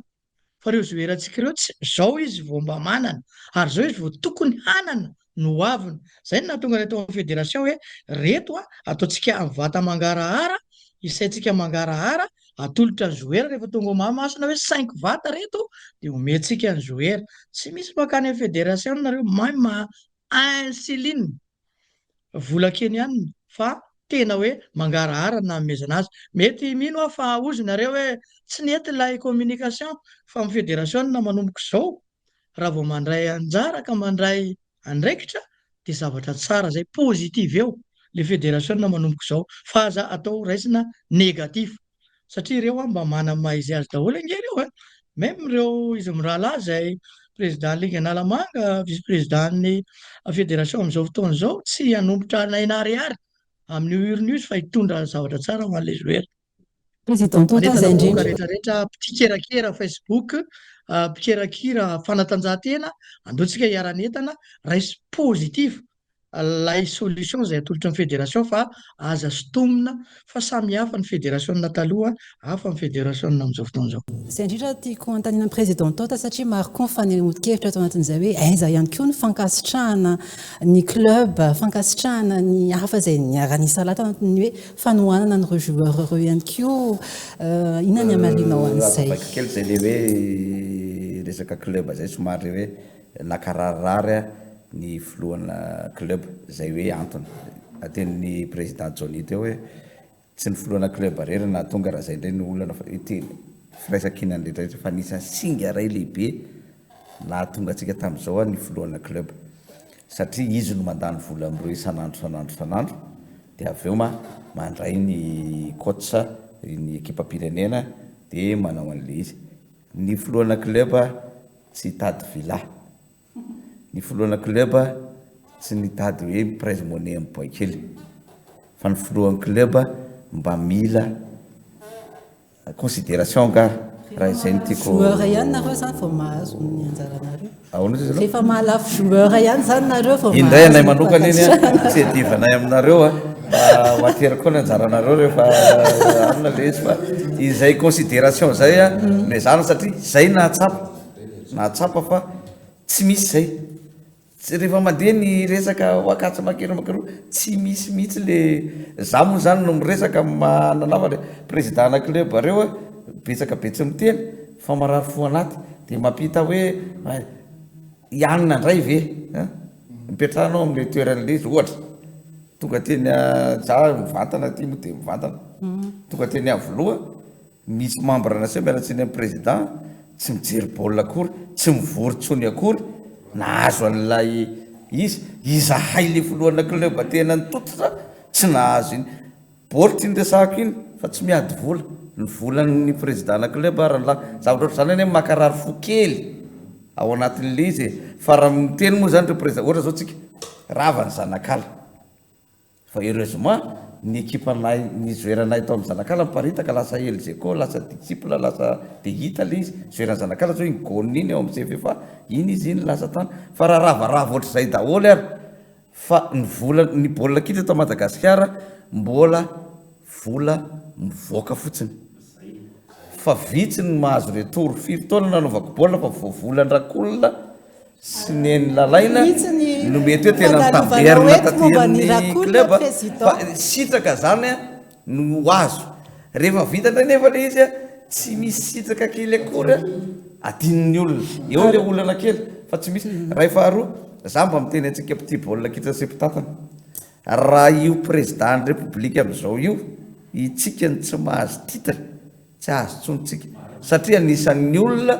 tena nanao mijery an'le football miangatra raha zay ny teneninareo maninona mipetaka ny foty no tena terrain firy ny nataony vokatry terrain iny io niveau technique andralahy io tamin'izay ny lalao ne footbozaka antan'io ihany zay ve ny anaovana entraînement dia anao eritreritranao sanony ianao sa eritreritranao mondial fa manararoatra tsika dia ny mbola eo io manana firy taona izy fa avela eo akana titre 2027 zao itanjony io dia efa iresaka amin'ny président mihitsy satria zay ny tanjony hoe mba mody aty ny coupe ny sanina ny tena resahako satria iny ny eto amin'le CFM ahoana ny stratégie afahatsika deny zao dia deny zao ihany koa ianareo orinasa ianareo rehetra zay miandrandranyzay 27 fa tsy hoe raha ivolana na rehefa vita sanina dia itseneny ivato zay vao hoe ty fa za le sakaizany mpandresy tsy tokony ho azotsika raha ny rahina kely tsika fa rahina tsara le momba ny rakolona président teny kely fotsiny PDB ny resaka manodidina anazy nariny namany izay ny resaka tena zay tokoa ve vavany tsy manao ihany reny zany eny mandray makarary fo ifonako le teniko tany anana satria ao anatina réaction aso ohatra ny teniteny foana hoe velomany amin'ny mpanozana fa ndraindray le izy hitanareo miteny zao président fédération nyteny foana hoe atsara ao zay satria fanaratsiana foana no azo fa rehefa mahazo vokatra atsarao kosa fa izy zao le président izy nahatonga an'io resaka rakolona ao amin'ny CFFA mikaraha maradalàna ao amin'ny CFFA vao tamin'ny alina no mbola tao amiko rakolona hatramin'ny nisy lanonana kely tao avy nijery baolina zany hoe zahay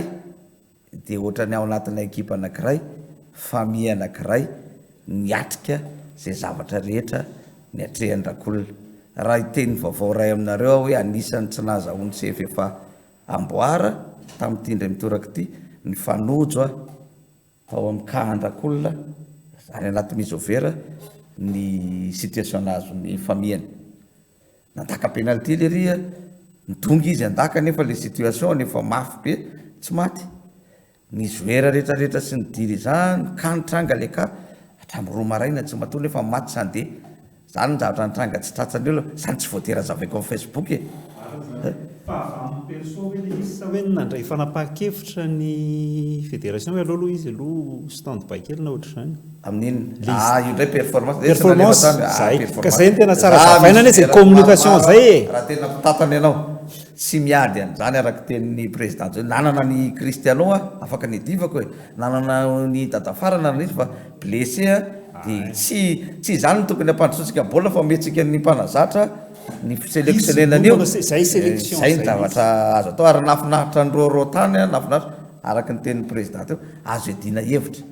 zay ny teneniko anao fa any anatina prolongation tonga dia mikondro zay efatra kely sa firy ahoana ny atao satria mipoaka ny rehetrarehetra zavatra mety tsy fanao zany fa io rehefa tena miray iny ianao tsisy vexé amin'ny zavatra itenenana anao mandeha ho azy io nisy ka anankiray tena zay mihitsy hoe tena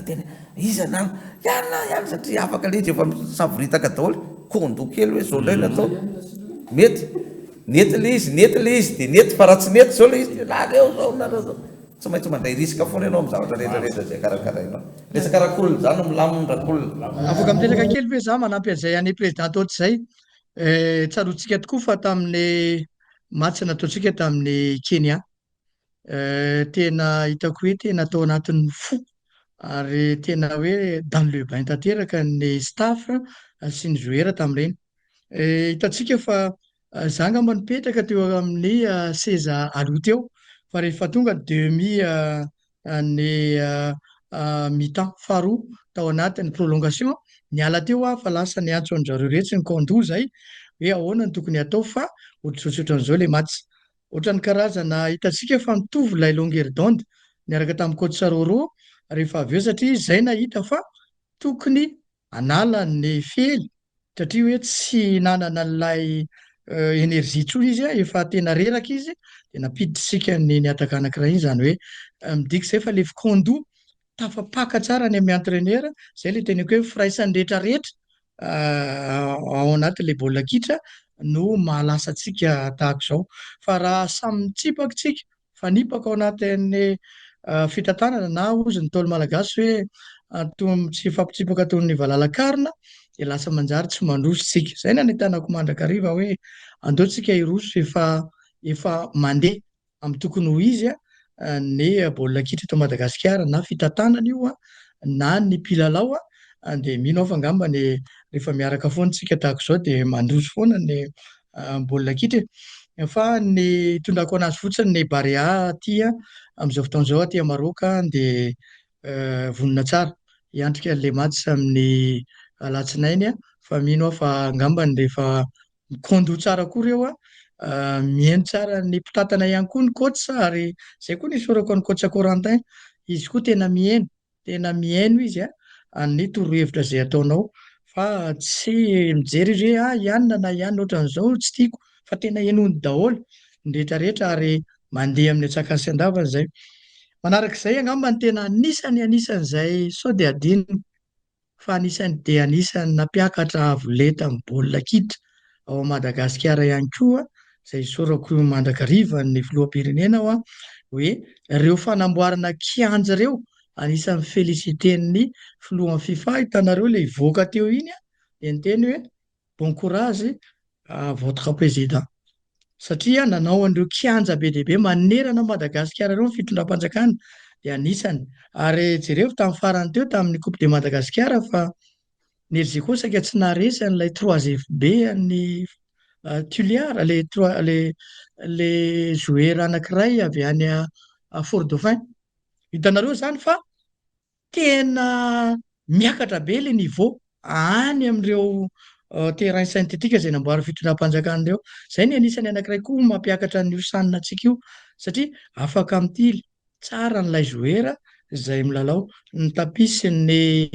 gazon naturel moa presque mitovitovy rehefa aty ivelany dia zay mahatonga le ankizy hoe vao mahay milalao amin'le tapis dia miakatra ihany koa le niveau ao anatin'ny gazon naturel. eo amin'le resaka vavana aspekta mitodika kely ato amin'ny natao satria raha ohatra ka manaraka tsika ny any anatina Facebook zany fanakianana nyity sélection tamin'ny farany teo ty le tranona nytiako resahana ohatra tena atao hoe opangamba ny sisa tsy nandeha na dia atao nisy nanopa aina ry tao anatin'ny dia tsy maintsy reo foana vea no ampidirina ao anatiny nefa rehefa tonga indray izay vokatra izay hoe vice champion tsika indreo indray fa miobio indray ny atsotra be atao afaka miteny nao alefa sonao miteny sao dia mbola teny ary aloha président le fotsy fotsy tsy maniny ny atsotra be efa atao anatin'ny taona maro no masika ny malagasy amin'ny sehatry ny baolina kitra tena masika fonony tsika mbola naray baolina atao mikanjany mamasina président tao tangama mandainga raha tafavoaka tao anatin'ny 45 minutes ny mivoaka ao raha sanatria misy faharesena ny rehetra nampanao gazety nampanao baolina nampitantana fa mandainga angamba io président tao afaka miteny an'izany fa tafavoaka aloha tao ianao raha 45 minutes no ivoana miala an'io tribune io mandra-pivoana io mivavadiny masimy mahamasina io da tsisy mody zany eo tsisy mody eo fa miala avery izy dia miandry anao aty ambadika aty tena miandry anao aty ambadika aty masika tiako tenenao anatiny zay tratra eo aloha zany dia tratra tamin'izany a talolo teo tany amin'ny efatra soarivo te soarivo tsisy Facebook zany dia tao izy aloha no mamay anao zay tratra tao a ary nampanao gazety ao dia tretiny hoe anao no mpanazatra le pilalao ampitahoany ary rehefa tsy ianina le izy raha misy tsy mety moa zany le baoly io le arovanareo nareo ane tsy mijery afa-tsy niana fa tombotsoanareo le izy ohatrohatr'izay foana le izy fa misy Facebook zao samy manana za zany aloha tsy manakana mihitsy an'ilay fomba fijery hoentina ao anatin'ny Facebook mahazo maneho hevitra mahazo manompa raha ohatra ka azo opaina le izy fa tokony mijery fotsiny hoe inona le objectif araka ny tenenina teo a lay composition chanina tamin'ny farany teo iny aloha vao nanomboka kosa dia zany eritreritra hoe fa tena reto zany tena entraîneur daholo ka ny rehetrarehetra eto Madagasikara amin'ity sehatry ny baolina kitra ty a dia mety na iroro raha zao mety tahitra ihany ahoana le anaovako ndraiky matahotra nisy tahotra ihany izy tany amin'ny voalohany a tena nisy tahotra ny atsika mantsy ny atsika na manao tsara be sala amin'inona zao ianao zao io zao président tota manao tsara be na alafon'ny lalaina nandeha zao lalaina afaka président tota mety hoe miverina le izy a nanao tsara président tota io fa tadidio fa misy zavatra kely tsy mety ataon'ny président tota adino zay tsara nataonao zay gasy zay ary ao anatin'ny sehatry ny baolina kitra dia izay dia izay no natonga anaty tele hoe za moa tsy tazomika any le hevitra tele hoe nisy zavatra napetraka io dia ny amin'izao rangafa efa manisy saosy tongolo sisa ny atao amin'le izy dia mandeha le izy zay zany ny aly tiako tenenina ao anatiny ny bazy io a rehefa mipetraka ny bazy ny zava-misy maneran-tany a sahirana ny mpanazatra hijery an'le hoe iza no atsoina ao anatiny ekipa-pirenena satria be loatra ny mahay atsika teto Madagasikara fa iny a tena tonga dia fantatra hoe i Abrahama tsy maintsy tafiditra ao i Tota tsy maintsy milalao i Anna tsy maintsy milalao andraso aloha ho atsika eto Madagasikara zay fa amin'izao zany satria araka nefa tenenina teo raha manana bazy efa misy an'le bazy manomboka sahirana amin'izay ngena ny mpanazatra ary fa ny zavatra misy kosa aloha tao anatin'izay sanina anankiroa zay sanina amin'izao tamin'ny lady angamba vao nahazo fakasitrahany maître Roro fa maître Roro nge mizaka ny tsirany any any fahitako azy mahay kely aloha dia lasa mahazoazo vaina kely indray aloha zay le izy fa io zany a ny tiako tenenina hoe raha isika ny agira sy réagira amin'ny Facebook a tsy andeha lavitra aloha ty ataoko tolo-kevitra mba saika hoe ataoko kena fa tolo-kevitra foty tsika manana mamasina zany hoe homologué fa deuxième catégorie mbola tsy nahazo an'iny aloha tsy izy iny hoahoahoaty fopliny fa ny anapiko azy a barika 10 ao a litera jery fa litera tany Zanzibar le nanaovana match ny Bariasy ty no tany sy Burkina Faso tsy tsara no barika 10 ngeny fitoerany andraso aloha vedety tsy an'le izy le orany tamatavy andraso aloha jeremy eo a misy ny atao hoe ahitra mety amin'ny toerana manto ahatra mety amin'ny toerana désert reo any amin'ny désert mety zay nge manampinao zay le hoe zaridaina zay le mahatonga le izy hoe zaridaina ampianao fa tsy manoa io zao mahamasina ray minitra fotsiny le izy a raha tsy diso a zao mantsy izy io zay manakely atsika raha balika dimy a dia knapsy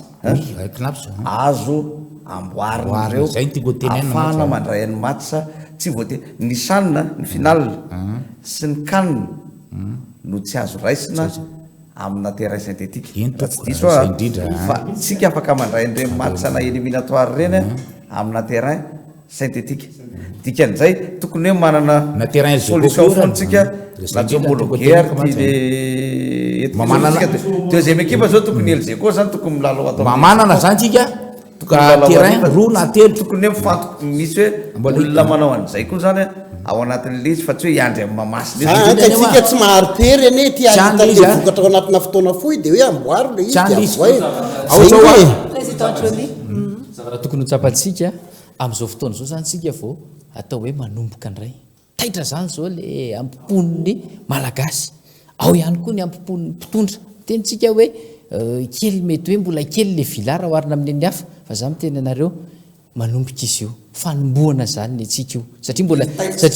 mbola tsy nisy le izy dia jereo tsara le ndresantsika te hoe hatramin'izay valopy fa zao efa niakatra carton dia niakatra villa dia jereo tsara fa iterrain io a iampy io satria tsika zao manomboka tonga teo amina toerana anankiray palmarès anankiray tsika izay tena hoe considérable zany eto amin'izao tontolo zao itombotsika io iampy io terrain io any Ambohidratrimo aloha zany tena hoe fa manana ny mahitsy zay manana ny Ambohidratrimo zay amin'izao fotoana zao misy pitcha kely zay projet ny FIFA ihany koa eny Ampangabe Ambohitrimanjaka mandeha any Atsirabe koa misy an'izay avy any amin'ny FIFA daholo zay no ny ady sy ny resaka nataon'ny président tiverina kely farany am'le resaka club teo ny président tota tena ombako manana satria za mahatsapa an'izany fa na iza eo amin'ny fédération koa ary tratran'le olana mitovy amin'ny enjareo mikolokolo a manabe a manao zay mapety a rehefa tonga amin'ny fandresena takona adiny koa zahay fa rehefa sendra tsy fahombiazana voatorabato izahay za miteny anareo fa nisy comité exécutif nisy filohana ligue président ligue niaraka tamin'ireo délégation indreo nandritra ny ray volana tany Maroc Tanzanie Zanzibar ray volana zareo tany fa mba inona ny azo niverina avy any tsy nisy ninina ka ozy izy hoe zay tsy mitady vola fa considération marina loatra lay considération resahany ao anatin'izay zavatra zay mitondra club tsy mora zay mahatonga anaty tsy mba manana club satria vola no fédération misy izay rehefa miady ny fédération ho an'ny baolina kitra ray manontolo ary rehefa miresaka tsika ho an'ny baolina kitra ray manontolo ao anatin'ny club misy akely vice président ho an'ny président tota koa ty ny club taloha club ozy raha ho champion nanazy coupe de Madagascar vao makany Afrika dia netoa fédération tany amin'ny taona 7 tagny am'izay tsy nisy tsony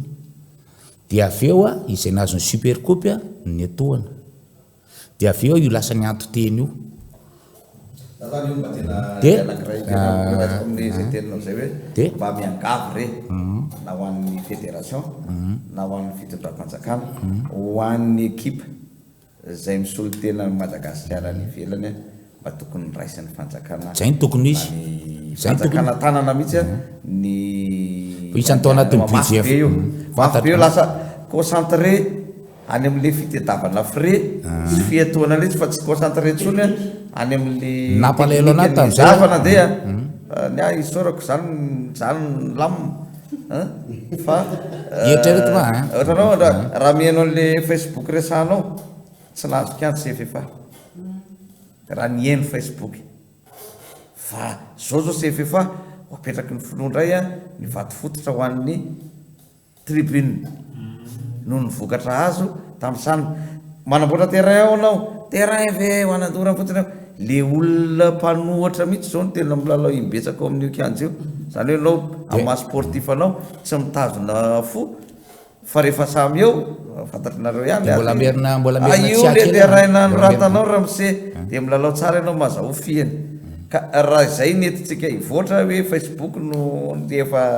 very lavitra izany tsy mbola manao baolina kanjany zay efa amin'izao io zao na mbola tsisy ninona raha tsisy vestiaire io tsisy ninona ho apetraka amin'ny alarobio avy zao iainga indray zany ny vestiaire sy ny hoan'ny ankizy manao gym daholo ny ankizy ny manao ny club manao entraînement mandray any fifaninanany PFL zay nahatonga atsika amin'izao hipoka avy ny vatona akatia Mahamasina zao izany kianja zany fa dia zay ny teneko averiko mandeha hoe mahaiza manararoatra dia mbola eo io foloa io atsika fa tsy verytsika raha tsy ty mbola misy tiana baolina ohatran'io zany sy manampy amin'ny fo ohatran'io no championnat andraso de ty jereva championnat d'Afrique 93 angambany izay 8e de finale match aller Al Hilal en Soudan nanao tamin'ny SSOTMA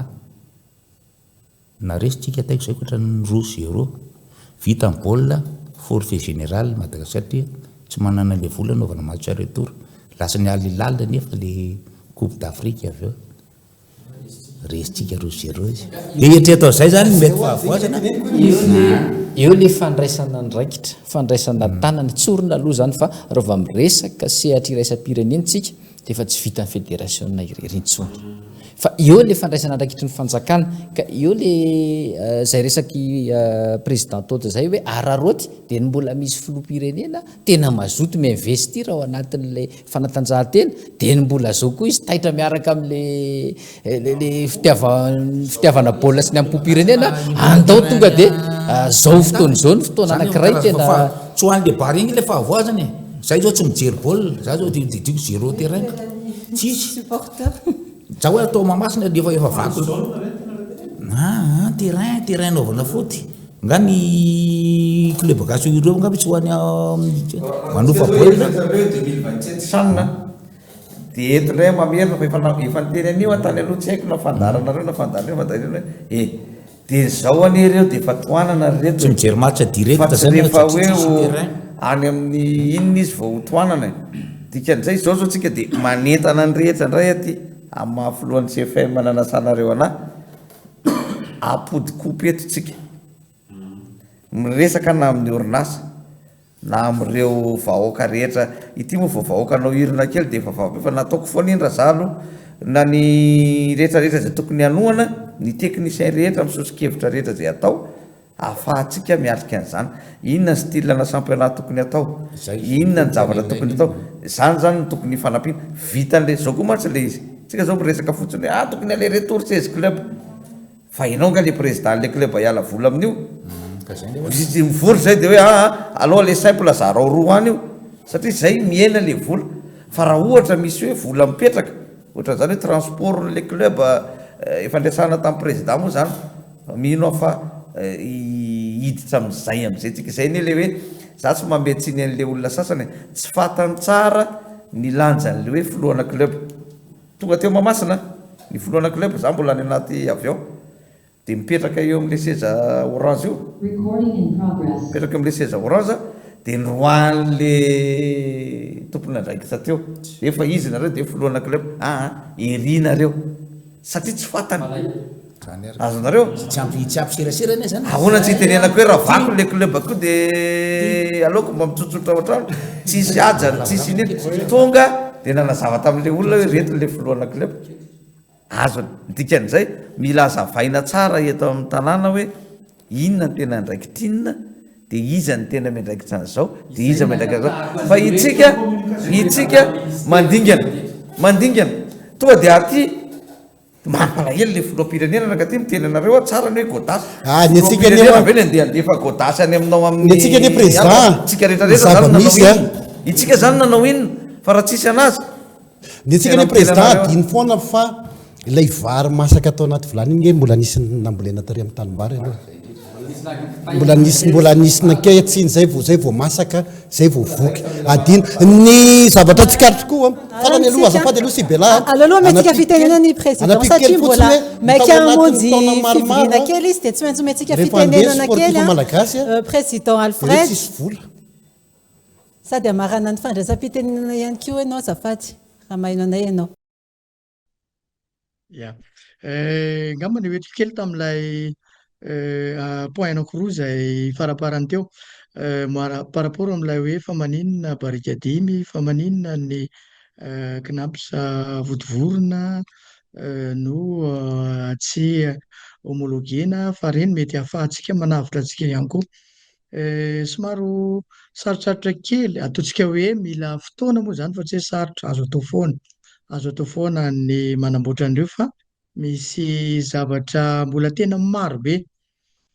ao anatin'ny fanatsarana an'ireo raha tsy teny fotsiny ako ataontsika hoe ny vestiaire izay efa misy ilay tany sako teo hoe misy fanamboarana tena tokony atao ngeza be resaka appareil sanitaire électricité ny jiro anisan'ny caméra ny ametrahana ny ataontsika hoe ny vara rehetrarehetra reny zany mbola manky ao amin'ireo kianja anankiroa reo raha tsy tanisa fotsiny ohatra ny mivoritovoroina zao tokony hoe ny tribune centrale zany tokony hoe tsy contre soleil zany hoe tokony any amin'ny ouest any amin'ny andrefana no mipetraka fa tsy any amin'ny atsinanana zay takin'ny fifa sy ny kafa zany rehetrarehetra zany ao anatin'ilay raha mijeritsika nyreny terrain zay nylalaovana taty reny dia any amin'ny ouest daholo ny tribune centrale fa tsy misy mihitsy any amin'ny est anisany anankiray zay tokony teknika marobe zay tokony ho hatsaraina am'ireo fa mino aho fa rehefa vita mamasina dia angataka amin'ny filoham-pirenentsika mba ho hatsaraina indray ireo satria tena mendrika mihitsy ny tokony ho hatsaraina reny zavatra reny ary tokony ho ampiana mihitsy koa satria ny any amin'ny faritany koa tena tokony ho développena makany ilay football fa tsy araka ny fiteny maro hoe lasa concentré sur tanà ny faharoa manaraka an'izay dia le hoe ataontsika hoe fa maninona président Alfred no nitondra an'ireny joueur be dia be reny tamin'ilay sanina teo inona ny antony zay no nahatonga an'zareo anatin'ny tambazotra any hoe fa lasa mihoatra misy dépense betsaka nefa tiako manazava amintsika fa tamin'ny Congo nanao tany Orléans match amical fotsiny dia efa 49 joueur zany hoe ny firenena any ivelany zany rehefa hanao zavatra anankiray dia tsy midépendre amin'ilay joueur zay hoentina fa amin'ilay politika zay hitondrana n'ilay fédération zany hoe ny antsika teo zany zay mifampiresahana tamin'ny coach Roro dia hoe aleo mitondra joueur betsaka satria le match be dia be dia ny olona miteny fa maninona ny joueur ny CFFA ny betsaka maninona no any disciple maninona no any Elzeko efa firy ao anatiny io misy point technique zay tsy maintsy jerena mety tsy ho azontsika rehetrarehetra fa tsika moa indraindray ozy président tota zay matory ambony fandriana dia tsy mahita le teknika zay hitondrana le fédération fa tsika matoa eo matoa napetraka Andriamanitra eo mba misy zavatra haitsika kely zany eo anatin'le baolina kitra nareo aza miady hevitra an'izay fa mba mahay zay matotonga eo mahay zay rehetrarehetra reo fa tsy napetrapetraka reo fahatany eo amin'ny baolina kitra fa zao mivokatra hitantsika hoe mba misy zavatra kely zany apport hoentintsika ao anatin'ilay fitondrana baolina kitra amin'izao fotoan'izao zavatra ngezabe ngam'izay fa ny amaranako azy dia manentana antsika vahoaka malagasy rehetra amin'ny match rehetra zay atao indrindra fa ny matchsika amin'ny Tchad zay ahafahantsika mahazo an'ilay 16 points amin'ny alatsinainy dia mba miakatra indray ny rang-ntsika au niveau international sady nahazo vice champion tsika tamin'ny sanina izay ataontsika hoe na kelikely ary ny poany reny dia misy fiatraikany be dia be amin'ny football eo ihany koa ny ataontsika hoe raha mahazo 16 points tsika dia mba efa misy lasany ambanitsika indray ny sasany fa mety tsika indray no miakatra eo ambony amin'ny kady izay atao fa dia mino aho fa tsika rehetrarehetra hiara isalahy mba hampahomby ny Barea amin'ny alatsinainy dia aza adino ihany koa fa amin'ny fenetra FIFA premier au 10 ihany koa dia mbola misy le match roa farany izay ataontsika amin'ny Comore sy Mali izay ozony any amin'ny film zay hoe guerre farany raha ohatra ka ilazana an'izay a zany hoe ao zany banderole vao tena amin'ny combat de na io combat ambony latabatra na io combat eny ambony terrain izay ao am-baolina kitra moa zay rehetrarehetra mankasitraka antsika nareo mianadahy miarakasitraka ny ekipa rehetrarehetra zay niarana naodon-dresaka androany a namako honorable Johnny président-ny CFFA izy moa miala foana hoe tsy président CFFA fa nefa izy ihany niteny aloha eny namana président Tota Mera izy mitelo amin'ny rahalahy zay niarana naodon-dresaka androany a tena mahafinaritra ilay izy satria ho an'ny tombontsoan'ny baolina kitra no ilaitsika mino fa io nany amin'ny bureau fédération any tsika rehefa tonga avy ety hanohy ny don-dresaka androany satria ny baolina kitra tsy vita androany ihany fa lava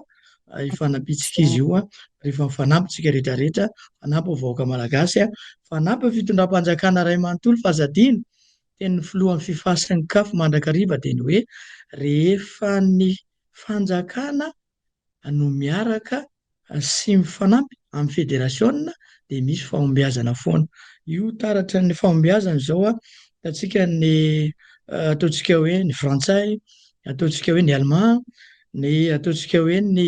espagnol zay tena miaraka ny filoham-pirenena mihitsy no milatsaka manampy amin'ny ekipam-pirenena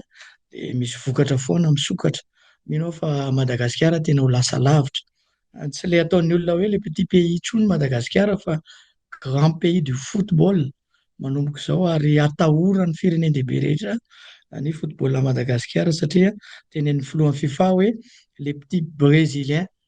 donc mihatsara zany ny vokatritsika manomboka izao dia mirary soa antsika rehetrarehetra manaraka indray. Sitraka président mbola omentsika fitenenana ray minitra avy ihany koa ny vahintsika eto amin'ny don-dresaka amin'izao alina izao atao amin'ny Jérémio. Misaotra ny filohan'ny fédération misaotra ny président Toty, misaotra ny vice-président Johnny, misaotra ny don-dresaka, misaotra ny Doda, misaotra ny journaliste natao. Nafinaritra ny fiarahana mitodika kely amin'ny vahoaka malagasy ilay mpanao Facebook indrindrindrindra ho any amin'ny mondial tsika 2026 dia ndao hifanoro ndao hizaratra ikefa apio izay tsy ampy dia esoriny ambopody izy toerana dia ajanony aloha ny ady plasy sady mankahery ny coach koa anatin'izay ndao hirahina dia nareo amin'ny Facebook aza dia mitondra onde négatif ho an'ny ekipantsika fotsiny fa ndao hifanampy reny urna reny amiko aloha zavatra tsara reny zany marika anankiray hoe tena miombopotsika rehetrarehetra dia tsy maintsy ho azontsika ny toerana any amin'ny mondial dia amaranako azy misaotra amin'ny vahoaka malagasy satria reny takotra sy fivoahana teto tanina rivotsera Madagasikara reny zava-dehibe reny dia mamela koa tsy manafangaro fa misaotra amin'ny filoham-pirenena satria dia baolina kitra tena amik'izay hoe le firenena mihitsy zany no entina fa tsy vitany hoe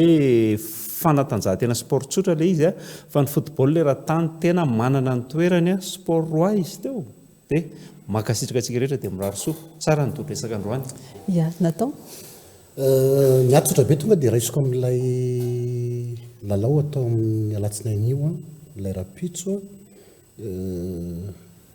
isa telo za zany tonga dia any amin'le optimiste be alaina foana ny isa alaina foana ny isa ninonina zava-misy efa niteneniko teo moa zany fa efa mibazy efa eo ny mpitantana koa efa vonona nomen'ilay saosy sy karoty sy ny rehetrarehetra ampatsiron'ilay izy dia mino fa ho tratra io za zany ao anatin'ilay lalao telo ambiny dia izay ny faniriko mba ho azontsika la isa telo isaky ny milalao zany hoe mbola misy isa sivy tokony ho angoniny Madagasikara any tsy vitan'ny mpilalao rery zay fa manao ny asany avokoa ny rehetra araka le niteneniny repitantana baolina kitra rehetra teo misy fifanampiana ao dia misy fitoviana ondy ao anatin'izay rehetrarehetra zay dia mba izay koa ny riko ho an'ny vahoaka malagasy fa ny tena maranako ny dia tsotra be hoe tsara lay efa fandraisana ndraikitra ny fitondram-panjakana manome an'ilay vila manome an'ilay ilaina ao anatin'ilay sehatry ny baolina kitra fa ny azy zany no tiako isotomana ny sainy rehetra dia le hoe raha vita ary ilay baolina kitra ataony reto mpanao baolina kitra reto ho aiza izy any azy zany no isotomako ny sainy rehetra ao anatin'ny amaranako ny any tsika rea tokony hojerena ihany koa mijery ny androany dia sady mijery ny rapitso ahoana ny fomba ahafahana mijery ny atleta malagasy ao anatin'izay sehatra ny fanatanjahantena izay mba tsy hoe vitany baolina dia crosfahana izy amin'ny fiainana ny arenany zay mantsy ny zavanisy teo alohan'izay raha nahita ny des monstre reny nareo nanao baolina tamin'izany fotoana izany dia aizy izy rehefa taty aoriana za zany tia metraka hoe tokony hojerena ilay politika nasionaly amin'ny fanatanjahantena na le PNS zay tokony ny fanatanjahantena ametrahana nylay mpanao fanatanjahantena matianina izay efa any amin'izao fotoana izao mbola ilay 94-017 no mitondra ny fanatanjahantena malagasy no lalàna amin'ny feny fanatanjahantena malagasy amintsika miteny izao so dia misy anovana azy anatsarana azy bebe kokoa mba hoao tafiditra ao anatin'io daholo ny tombontsoan'ny présidentny club izay tsisy miraharaha ozy totateo ny tombontsoan'ny club ny tombontsoan'ny mpilalao ary ho tombontsoan'ny rehetra ao anatiny zany teo zany misy miteny ary ny mpanao gazety nga tsy mahazo ny mpanao gazety manao ny asany any ao anatin'izay rehetra izay fa na izany na tsy izany nisy mpanao gazety ihany koa ny tany amin'ny saniny mba jerena ihany koa reny ry président mba jerena ihany koa le mpanao gazety tsy eny zany hitantsika io satria ny baolina arak'izay rehetra izay be da be ihany koa beda be mpanao gazety ara-panatanjahantena ao amin'ny télévision malagasy ao fa ny samy fitondrana ny anjara briky ao anatin'ilay fitiavana passion io ao anatin'ilay fitiavana sy ny fametrahana fa manana anjara ndraikitra ho an'ny sehatry ny baolina kita izay ilay atao farany sibela 3 seconde 4 seconde nga manitenenako an'ity hoe misaotra n'ireo mpanao gazety rehetra ihany koa dia misikina ihany koa isika fa isika ihany koa dia manana anjara briky lehibe mafampandrosoana ny baolina kitra sy ny fanatanjahantena fa raha isika ihany koa no mitondra n'ilay onde négative foana ho vakiany mpijery hoe noho ny mpijery tsy ho lasa lavitra ny fanatanjahantena malagasy kapetraka natao doda teny farany na resaka tsodrabesaka tsy tafiditra zay piti baolina mantsy niverena mpijery baolina eny ambony-kianja président iny amin'ny akianja raha Barea aloha zany dia efa mifantatra hoe tena rakotra tsy azo ataony amin'inona raha vao hoe Barea fa niverena ny any amin'ny mijery section sy ligue tany amin'izany fotoana zany tena fendro terrain Mahamasina na Larbe communication anareo azo atao Facebook fa fenoy petadrindrina tompoko ny hatramin'ny elakeritany raha vao matchana arakaraka izay ohatra hoe ligue ohatra na PFL feno ny kianja dia raha ny faritra izy aloha tena mahazo zany hitantsika fa ny atao tany hoe mba hiverena ny olona any amin'ny mpijery baolina eny akianja faharoa tia lasa somary atezerany ty mpanao fanatanjahantena ohatra ny teneniny ana asio journée des champions ho an'ny mpilalao tranainy tsy ho an'ny foty azy fa ho an'ny mpanao fanatanjahantena manontolo io atao mety hoe roa andro tsy fantatra mety hoe ny ray andro aoriana hoe ao aorianan'ny fetim-pirenena ve dia atao hoe journée des champions tolo-kevitra iny dia recensena daholo rehefa mpanao fanatanjahantena ka nitsolo tena Madagasikara tany ivelany na champions na nandraijarona tany amin'ny sehatra continental africaine na mondial na olympique ho fanomeza amboninahitra andry zareo mba tsy ho fa maty vao raha malala zay ihany akoatra ny zay dia misaotra tamin'ny dolesaka androany fa tena nafinahitra ataoko indray nodidina tonomolobonany no ny fisaorana ka dia makasitraka sy makately tompokrasy bokivavisa lalao telo no ohatreantsika andaontsika hifatoka ao anatin'io lalao telo io aloha zay ny anankiray ny faharoa mitodika any ministeran'ny tanora sy ny fanatanjahantena zay moa za tena mba naniry mihitsy hoe oety ry zareo mba tsy ho sanatria resaka resa-bola noho ny tsy fahampiana ao anivon'ny fédération satria ny sedran'izany zahay nisy fotoana no aya sy ny sosianay rehefa mandesy ny sosiany reo joueur reo zany hoe tsy tonga andray le ohatran'izao tsy voapaye le tatsy tsy mifatoka tsy afaka mifatoka zato isan-jato any amin'le lalao atrehana zany fa any amin'le resaka vola tsy tonga mba fanganana kely re tompo koa ilay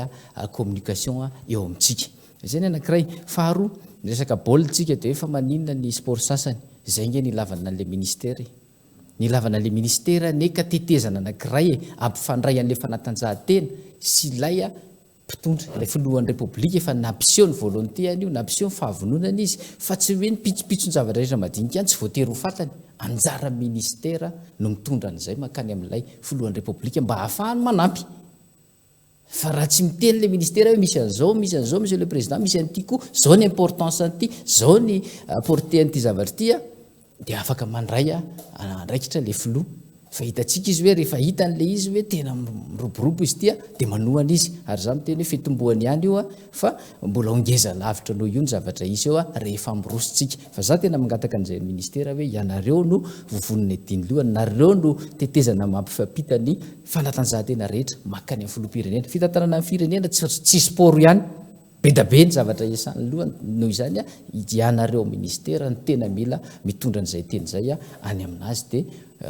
tsisy alahelo tsony eo anatiny satria samy voajery daholo io rehefa tonga any amin'ny tatitra marina mahitsy ary sahazany rehetrarehetra dia amaranako azy isika piti baolina kitra indrindra ny orinasa toany lay baolina kitra taloha ohatrany natriary misy fotoana ary isosikevitra ihany koa ty hoentiko angambany hoe ahoana ny fomba hijerenan'ireo orinasa manohana ny fanatanjahantena indrindraindrindra ny kitra fa maninona mora mba hitreretitsika ny hoe fanalefahana ny etra ho an'ireny mpanohany ireny dia tena hoe rety mpanohana ofisialy dia mba asiana fanalefahana etra ataoko fa mety azo atao zany ary azo eritreretina etsona ihany koa tsika mpitantana rehetra tanivon'ny firenena dia isora koa ny mpanohana barea rehetrarehetra tsy nisy tsony ny resaka loko politika samihafa hevitra tsy mitovy fa rehefa nandresy le barea dia niaraka tsika mively vilany teny tokotany teny makasitraka indrindra ny mpanaraka tany an-trano makasitraka ihany koa nareo menada misotra tsika rehetra niarana devitra teto misotra indrindra tokoko presidentfanangambany idokatena kely angamba aloha zay alohan'ny amaranana anazy afatra ry zala président club no hoe isoranay ny fédération malagasy ny baolina kitra nanome alalana ny CFM hitatana n'le championnat nisy teto Madagasikara satria na tamin'ny 2023 no io pro league io ihany lasa PFL moa izy zao no nahatongavantsika tamin'izany sanina zany joueur locaux reto izay no afahako miresaka anazy raha tsy namen'ny fédération anay io mino za sy miteny hoe tsy tonga tamin'izao fa ny fahatsarany fifaninanana sy ny fahafoizantenany club sy ny zay miala vola ao anatiny no anisan'ny singa ray lehibe tsy izay rery singa ray lehibe nafahantsika nanao an'izay zay ny anakiraha hoe fahatonga fidokafatena angamba ao anatin'ilay izy ny anankiray faharoa dia zao sahady dia manentana efa vitana rehetra daholo ny rehetrarehetra fa te hanentana an'izay tompony andraikitra mikasika an'izay hoe andao asiana fitsonan-doha ray lehibe anomanantsika ny tranona 2027 hitondrantsika ny kopoody tsy ho sanatra avy mivava hidina any amin'ny larana fahaefatra tsika na hidina any amin'ny larana fahatelo fa mba any amin'ny faharoa miakatra nitondrana io tsy vita rery tsy ambo rery hoe zany président CFM na i président ny fédération i président Alfred fa zao zany tsika alohan'ny anombohan'ny championnat indray dia andao ikondo ahoana ny fomba hitondrana anazy aizany moyen rehetrarehetra atao ahoana reto boakely reto efa nanao tsolontsofina ihany ny filoham-pirenena tamin'ny ray sy ny teny tamin'ny anina hoe misy zavatra ohatran'izao ka za te hanentana anazy mba hampienany tena zany teny anareo hoe tena filoham-pirenena ve no andeha hividin'ny godasytsika tena nanao inona daholo zany le ratsa mangaika be dehibe tato na alahelo azy ny afatra manaiky ary anisan'ny tena zavatra ngeza be ny hoe afatra anatina visitera alohany hoe ndana miady laisany miaro voninahitra Madagasikara tena sainky zany raha tsisy an'ireny sarotra fa le hoe teny zao zany tsika dia mijery hoe ahoana ny fomba hatongavantsika hitondrantsika ny coupe mody fa tsy hoe herinandro mialohan'ny andehanana zay vao tamin'ny daholo hoe ahoana ity na koa raha tsy herinandro alohan'ny andehanana akory fa rehefa tafita zay vao tonga daholo na ny orinasa ahoana ty sertanay mba hanaovana ny anina anay mba atao an'izao dikan'izay zay ny anany any tenako am'izay zavatra anankiray zay hoe androandray azy zao miteny an'izay efa ny teny an'izay foana rehefa nanao hoe ny fanohanana nyreto ankizy reto anie tsy hoe rehefa mahazo victoire izy fa misy fanomanana ela be io